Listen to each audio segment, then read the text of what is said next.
दिल्ली दंगों की कथित बड़ी साजिश से जुड़े यूएपीए केस में शर्जील इमाम और उमर खालिद की जमानत याचिका पर सुप्रीम कोर्ट में गुरुवार को भी सुनवाई हुई।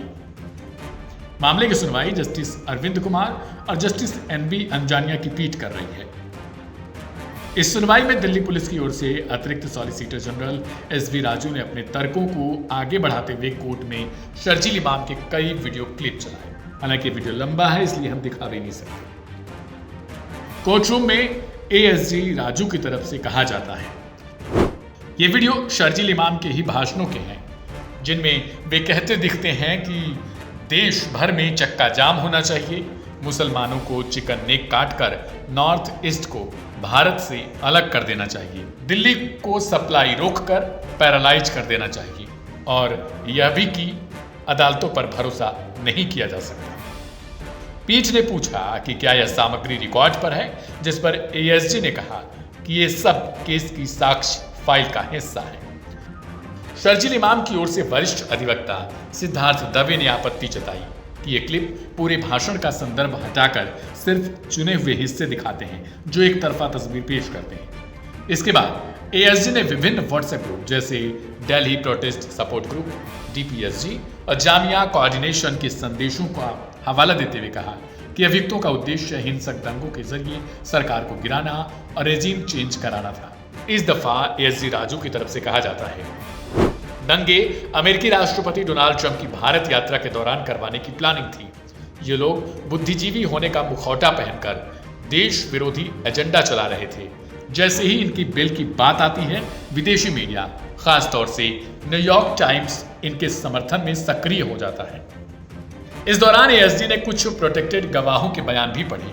पीठ में बैठे जस्टिस अरविंद कुमार ने सवाल किया कि क्या बेल सुनवाई के दौरान कोर्ट साक्ष्यों की गहराई में जा सकता है।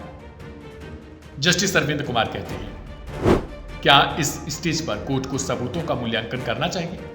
एएसजी राजू ने तर्क दिया कि कोर्ट को साक्ष्यों की सत्यता में जाने की आवश्यकता नहीं, बल्कि उन्हें सिर्फ यह देखना है कि क्या प्रथम दृष्टया मामला बनता है या नहीं। सुनवाई कल भी जारी रहेगी। इससे पहले सोमवार को दिल्ली पुलिस ने कहा था कि उमर खालिद अपने सह अभियुक्त देवांगना कलिता, नताशा नरवाल और आसिफ इकबाल तनहा की समानता का दावा नहीं कर सकते, क्योंकि उन्हें मिली बेल दिल्ली हाईकोर्ट के यूएपीए की गलत व्याख्या पर आधारित थी। इससे पहले सॉलिसिटर जनरल तुषार मेहता भी कोर्ट में संक्षिप्त रूप से पेश होकर कह चुके हैं कि सभी अभियुक्तों के भाषण और सार्वजनिक बयान एक पूर्व नियोजित साजिश को दिखाते हैं, जिसका लक्ष्य राष्ट्र की संप्रभुता पर हमला था। याचिकाकर्ताओं, जिनमें उमर खालिद, शर्जील इमाम, मीरन हैदर, खालिद सैफी, गुलफिशा फातिमा, शफीकुर रहमान और अन्य शामिल हैं, इन्होंने अपनी दलीलें पूरी कर दी हैं। ये सभी 5 साल से अधिक समय से जेल में हैं और सितंबर 2024 को दिल्ली हाईकोर्ट द्वारा उनकी बेल याचिका खारिज किए जाने के फैसले को चुनौती दे रही हैं। अभियोजन पक्ष का दावा है कि सीएए विरोधी आंदोलन की आड़ में फरवरी 2020 के दंगों की लार्जर कॉन्स्पिरेसी इन्हीं अभियुक्तों ने रची थी। आरोपी समूह में ताहिर हुसैन, उमर खालिद, शर्जील इमाम, खालिद सैफी, गुलफिशा फातिमा, मीरन हैदर, मोहम्मद सलीम खान, सादाब अहमद, अतर खान, सफूरा जरगर, देवांगना कलिता, नताशा नरवाल और अन्य शामिल हैं, जिनमें कुछ को पहले ही बेल मिल चुकी है। आज की सुनवाई के बाद स्पष्ट है कि कोर्ट फिलहाल अभियोजन और बचाव पक्ष दोनों के तर्कों को विस्तार से सुनकर ही इस हाई प्रोफाइल यूएपीए केस पर अपना अंतिम निर्णय सुनाएगा।